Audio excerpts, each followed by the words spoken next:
కథ చూడటానికి మా వీడియోను ఎంచుకున్నందుకు ధన్యవాదాలు. ముగింపులో మీరు మిస్ చేయకూడని కొన్ని ముఖ్యమైన సమాచారం ఉంది. కాబట్టి సమయం వృధా చేయకుండా కథలోకి వెళ్దాం.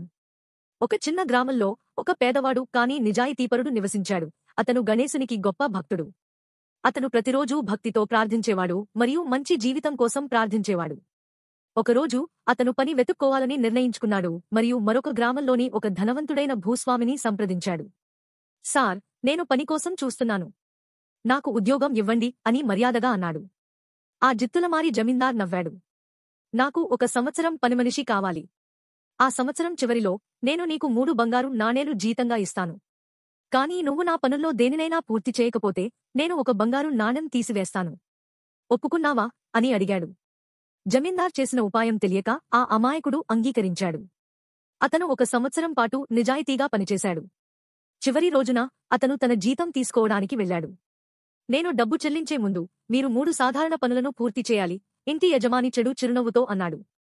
అతను మొదటి పనిని వివరించాడు. ఇక్కడ 2 ఖరీదైన సిరామిక్ జాడీలు ఉన్నాయి, ఒకటి పెద్దది, ఒకటి చిన్నది. పెద్ద జాడిని చిన్న జాడీ లోపల పెట్టాలి. ఆ వ్యక్తి షాక్ అయ్యాడు. సార్, నేను దాన్ని ఎలా చేయగలను? అది అసాధ్యం. జమీందార్ భుజాలు ఎగరేశాడు. నువ్వు చేయలేవు కాబట్టి నేను 1 బంగారు నాణెం ఖర్చు చేస్తాను. తరువాత అతను రెండవ పనిని వివరించాడు. ఆ గదిలో తడి బియ్యం ఉన్నాయి. దాన్ని గదిలోంచి బయటకు తీయకుండా ఆరబెట్టండి. సూర్యకాంతి లేకుండా దాన్ని లోపల ఎలా ఆరబెట్టగలవు? ఆ వ్యక్తి అడిగాడు. అదే నీ సమస్య అని చెప్పి ఇంటి యజమాని మరో బంగారు నాణెం తీశాడు. చివరగా అతను 3వ పనిని వివరించాడు. నా తల బరువు ఎంత ఉందో చెప్పు. ఆ పేదవాడు తాను మోసపోయారని గ్రహించి, సార్, నేను 1 సంవత్సరం పాటు నిజాయితీగా పనిచేశాను. దయచేసి నన్ను మోసం చేయకండి అని వేడుకున్నాడు. అతనికి ఏమీ ఇవ్వకుండానే పంపించేశాడు. ఆ వ్యక్తి బాధతో తన గ్రామానికి తిరిగి వచ్చి న్యాయం కోసం గణేశుడిని ప్రార్థించాడు.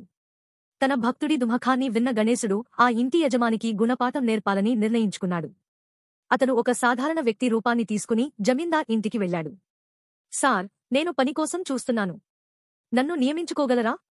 వేషధారణలో వచ్చిన గినాయకుడు అడిగాడు. దురాసపరుడైన భూస్వామి తనలో తాను, ఇంకో మూర్ఖుడు. నేను కూడా అతన్ని మోసం చేస్తాను అని అనుకున్నాడు. అతను అదే ఒప్పందానికి అంగీకరించాడు. 1 సంవత్సరం తరువాత గణేష్ పనికి వచ్చినప్పుడు ఇంటి యజమాని అతనికి అదే అసాధ్యమైన పనులను ఇచ్చాడు. మొదటి పనిగా గణేశుడు 1 కర్ర తీసుకుని ఆ పెద్ద జాడిని ముక్కలుగా పగలగొట్టాడు. నువ్వు ఏం చేశావు? ఇంటి యజమాని అరిచాడు. ఇప్పుడు మనం పెద్ద జాడీని చిన్న జాడీ లోపల పెట్టవచ్చు అని గణేశుడు బదులిచ్చాడు. రెండవ పని కోసం గణేశుడు పైకప్పుపైకి ఎక్కి దానిని పగలగొట్టడం ప్రారంభించాడు. ఆగు! ఏం చేస్తున్నావు? ఇంటి యజమాని అరిచాడు. గది లోపల బియ్యం ఆరబెట్టమని నువ్వు చెప్పావు. పైకప్పు తీసేస్తే సూర్యకాంతి లోపలికి వచ్చి బియ్యం ఆరబెడుతుంది, వినాయకుడు ప్రశాంతంగా అన్నాడు.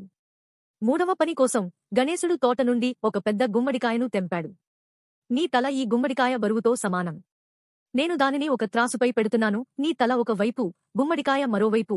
భూస్వామి తల నరికివేయడానికి ఉన్నట్లుగా అతను కత్తిని తీశాడు. జమీందార్ భయంతో వణికిపోయాడు. వద్దు, నన్ను క్షమించు అని అతను వేడుకున్నాడు. గణేశుడు తన నిజరూపాన్ని బయటపెట్టాడు.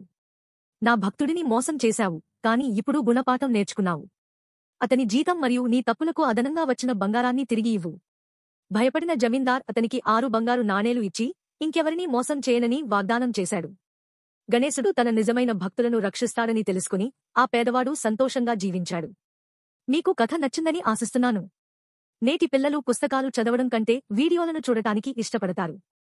వారికి మంచి మర్యాదలు, మన సంస్కృతి మరియు దేవుని పట్ల భక్తిని నేర్పడానికి ఈ వీడియోను ఒక ఆహ్లాదకరమైన మార్గంగా చూపించమని నేను సిఫార్సు చేస్తున్నాను. మీరు ఈ ఆలోచనతో ఏకీభవిస్తే దయచేసి ఈ వీడియోను లైక్ చేయండి మరియు నా ఛానల్కు సబ్స్క్రైబ్ చేయండి. మా ఛానల్లో ఇంకా చాలా ఆసక్తికరమైన కథనాలు ఉన్నాయి. మీరు వాటిని మా ఛానల్ ప్లే జాబితాలో కూడా కనుగొనవచ్చు. వాటిని చూసి మీరు కూడా ఆనందించండి.